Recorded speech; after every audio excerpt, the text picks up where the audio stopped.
Hey guys, so it's been more than a minute since I posted. It's not at all because I forgot or I didn't want to. Okay, I promise you, this has been on my mind. Like, I have this whole list of videos that I've already been planning and lots of requests that I've been taking from you guys for vids on different subjects. And it's more just that, like, in these past few months, life hit like a truck, and I hope you like the new setup. It's pretty bland. That's because I just moved in here, and that has been really the big reason. It's not even about like uni or anything. It's just like I have been all over the place and I could not just like sit down and edit my videos. Yeah, just a little apology. I am 100% making vids throughout this year, okay? So stay subbed. I promise, right? Like it's coming. The reason I am sitting down to make this video today is because I realized that a lot of my subscribers are mostly year 12s. You'll be sitting down and doing your uni apps this year. And maybe you are one of the people who is thinking about applying to study at the Australian National University, and maybe you already know that they have a early offer system as well where you apply directly to them earlier in the year, and then you can get an offer by like September, which is really nice to just have in your pocket. The applications opened on 3rd of March this year, and they are going to close on the 15th of May. So if you have not realized or applied yet, do not worry at all. That's why I'm making this video, to help walk you through the process and answer any questions you might have about like, what's the deal with these early offers? And most importantly, how do they decide who gets an offer into what and who doesn't? That part is a bit interesting, so do stay tuned for that. And once again, if you are not even intending to go to ANU, I still recommend that you do try the early offer. Compare it to the UAC application fee where we all pay like $80. That's to apply to all unis in the New South Wales and ACT. Look, that costs money, but this doesn't cost you any money. It's just like, you need to take just a little time to gather some documents, get some teacher signatures, type some stuff up. It's a pretty fast process. I'm sorry, that was bugging me so bad. Onto the video. I don't know if I need to do this section, but what is ANU? ANU stands for Australian National University, one of the, group of 8 sandstone unis that's tucked away in Canberra, surrounded by mountains, surrounded by nature. If I was to describe it in terms of rankings, it usually, in many domains, it usually ties or comes like second or third to like UCID and UniMelb and UNSW. Those 4 are kind of always like battling it out in the rankings. The idea is that it's like the second or third best kind of in Australia in like a general sense. It has a pretty good international reputation, and the reason is because ANU has the highest number of Nobel laureates in its teaching staff. Very old and established, very research focused, and very famous for their research. So international reputation is quite good, especially better for like humanities. UNSW is more for like the STEM, right? That's just a little context if you don't know it yet, but like you probably do, right? Like a few unis, it does do early offer system. And now we will just talk about what that requires you to do. This time last year, I was doing the early offers. Everything from year 11, you gather all your report cards, and oh my gosh, putting the documents together was actually the only time-consuming part. They give you a proforma to fill out, so it's very detailed breakdown of your marks in all the VCE subjects that you've taken so far, the 1-2s and the 3-4s. That part is a bit annoying, the fact that you have to manually like calculate very carefully, and you had to get a teacher or staff who is authorized to sign off on your proforma. But there's another catch, because after you give your educational documents, and it's like a huge file, to ANU, you upload it in the application system. But the next step is that ANU actually has a co-curricular requirement. It means you have to provide some documents to prove, I believe it was a minimum of 2 and like a maximum of 5. You need to prove that you had co-curricular or extracurricular commitments like clubs, volunteering, debate team. Actually need to get official like documents. They're a bit strict as well. It needs to come with like a signature, a date, like not just any old certificate will do. It needs to be a quite legitimate document that they will take as proof that you have been engaging in stuff outside of school. And it's actually like a requirement, like you need to hit, I swear it was a minimum of 2 that you need to at least prove and upload for them to even just like accept you. So they are really big on the extracurriculars, guys. But also, it's okay, you don't need to put all 5 there. Like, I swear, I think because their document requirements were so strict, I could only find like two proper certificates that included like dates and signatures from authorized people that they would even accept as proof of my extracurriculars. So I think I only put forward like 2 extracurriculars in that section. And I still got my early offers and everything. Like, so it's just about hitting the minimum, right? Okay, don't worry about like proving the maximum amount of extracurriculars to them. So that's that section. There is another section where they kind of want you to prove your English competency. I don't have much to say about that section because I didn't have to like take IELTS. It's a very streamlined application process in the sense that you apply for your course, scholarships, and accommodation all in one. The accommodation might have taken me the most time because like ANU has all these different options for both like uni lodge, so student lodge, and student halls, which like comparing them and just choosing your 3 preferences can be really, really hard actually, because you have to actually envision yourself living on campus.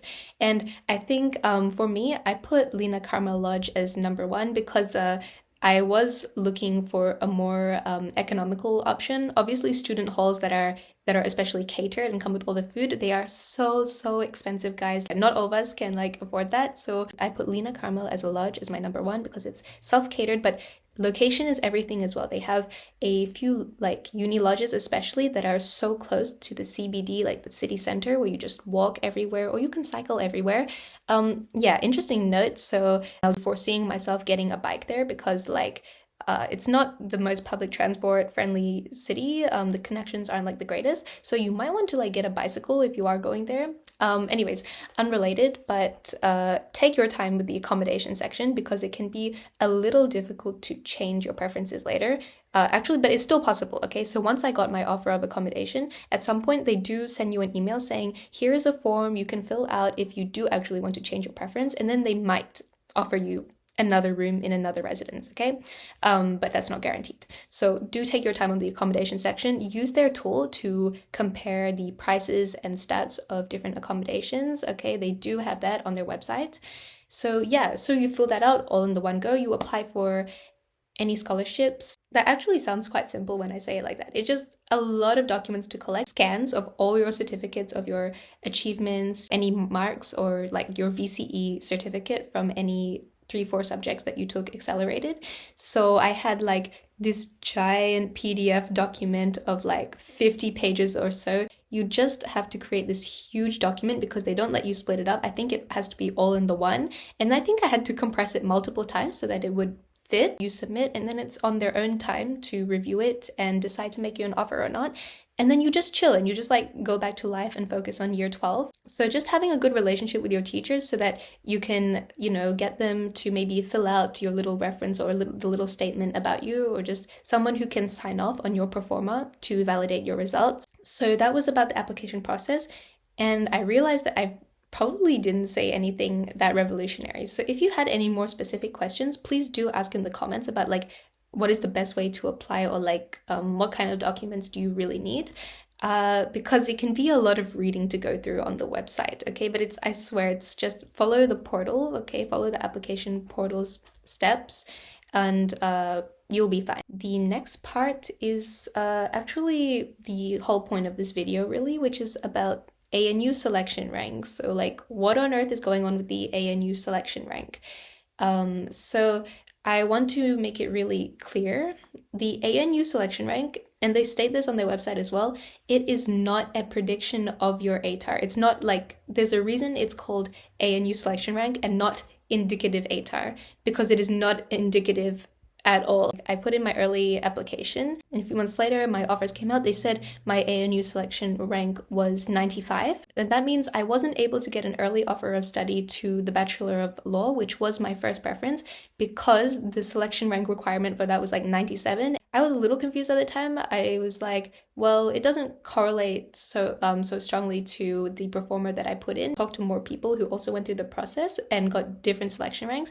And then we kind of realized the way this actually works is that even though it's on the same scale as an ATAR, like from 0 to 99.95, it's not an indicative ATAR because part of it is calculated based on the performer you give, so your like school marks. And then the bigger part of your selection rank is calculated based on your school's like median atar in the past years. How your school usually performs year to year, that's going to affect greatly your selection rank, which is why I would say if you are disappointed with your selection rank at all or confused how it came to be whatever it is, then do not, first of all, don't go to blaming yourself or wondering where you went wrong, because you have to realize that your selection rank is largely impacted by your school's performance in past years. That's not something in your control, right? My school was not bad by any means, just a pretty average public school.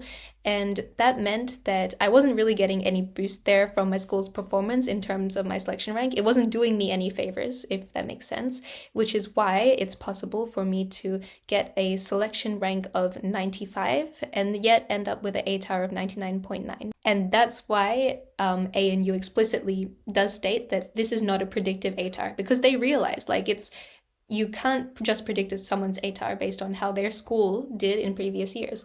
Put in your ANU early offer, but don't stress too much if you don't get your first preference at the time, because you still have the December rounds and the January rounds for ANU offers, where you can apply through UAC to ANU still, and then you can just wait like everyone else to just get like normal round offers instead of early offers if your atar turns out better than your selection rank. Another opposite example to illustrate. So I was talking with someone, so what they said is that they applied through ANU early offers with a pretty average report card that had a few C's and D's, so they didn't feel that their chances were that great going in to get laws, Bachelor of Laws, which is like one of the highest selection rank requirements. I believe it was 97 last year, or maybe it was even a bit higher.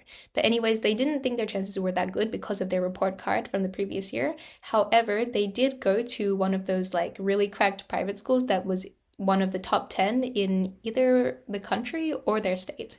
So their school was extremely high ranked with an extremely high median atar from past years.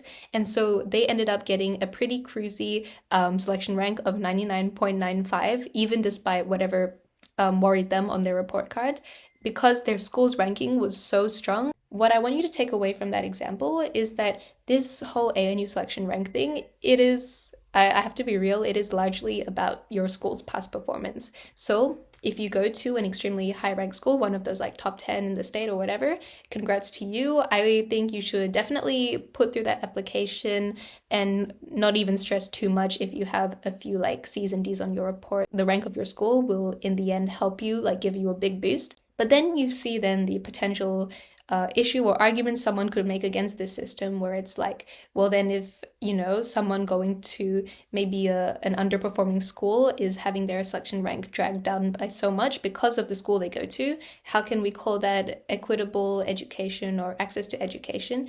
And look, I'm not here to debate whether it's the best or most meritocratic system that ANU could have come up with for determining early offers. I will say at least everyone still does have like the opportunity to access an offer of study there, because they can still apply through UAC to receive December rounds like all of us. I did end up getting that Bachelor of Laws offer along with like accommodation, the National University scholarship in the December round, because that's when my atar came out that qualified me. It's not over at all if you miss out on the early offer, and what would they know really? Like, they could give you a selection rank. They can't really tell that that's what your maximum atar is going to be. Put your best foot forward in the application process, just to put in as many documents as you can showing your extracurriculars and your academic achievements. But if you do miss out, just be patient like the rest of us and wait for December offers, okay? It's not the end of the world. I forgot to mention exactly what were my stats and what I applied for. So my first preference was the Bachelor of Laws honors, so the 4-year degree at ANU. They don't let you take B Laws without an honors year, by the way, so quite interesting. I did kind of like that part of it, and that's why I put it as first preference, and that had a selection rank requirement of 97 minimum, I believe. And then my second preference was their Bachelor of Actuarial Studies, which was, I believe, a 95 minimum selection rank. And then my third preference, I believe, was just the flexible double law. I only got my second preference, which was the Bachelor of Actuarial Studies at the time of early offers. Obviously, that changed later in December when my atar came out and it was 99.90. So it meant I qualified for my first preference course, the Bachelor of Laws with Honors, and the National University Scholarship. I'm not at ANU right now. I actually, despite all the effort I put into early applications and everything, I did turn them down in the end. The scholarship they gave me, it was the best that I could have possibly received in terms of value, but it was still going to have a big disparity between that and my accommodation fees. So let's just say I did come to realize that the opportunity cost of going to ANU was extremely high. Even the co-op scholarship for UNSW, that was already offering at least, like, that was offering just enough to cover my accommodation every year. It's like, what are you giving up at that point? But look, anyways, to bring it back to the focus, so I applied to ANU early offers in March. I received an ANU selection rank of 95, calculated partly on my report cards from year 11 and year 10 when I took English and Math Methods VCE early. And the rest of it was made up of my school's past performance. And I went to a pretty decent public school in Victoria. So that's what happened. And then I ended up getting an atar of 99.9 that then permitted me to get my first preference that I actually wanted back in the last December round. So where does that leave me? I think I'm running out of time. What I do want to say is if anyone has any questions about ANU, because in the process of trying to decide if I would study at ANU, I have spent hours and hours of research on the place, on all sorts of things from accommodation to just like the quality of teaching and study and what's going on with their faculty right now. They're in a bit of like a hot water, different dramas. And I know that happens for a lot of unis. There's a lot of news articles every day about what's going on with them and their restructuring.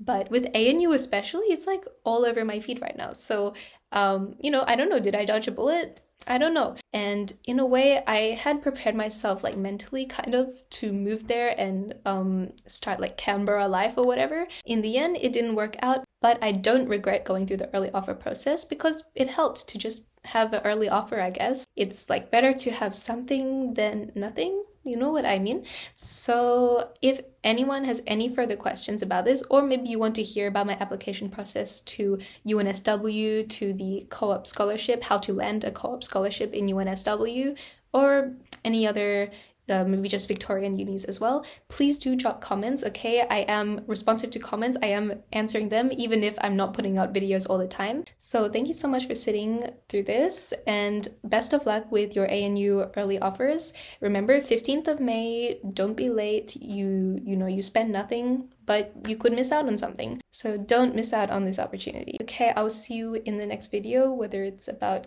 chemistry or English, or I'm still figuring that out. So let me know what you think. And yeah, best of luck with your application.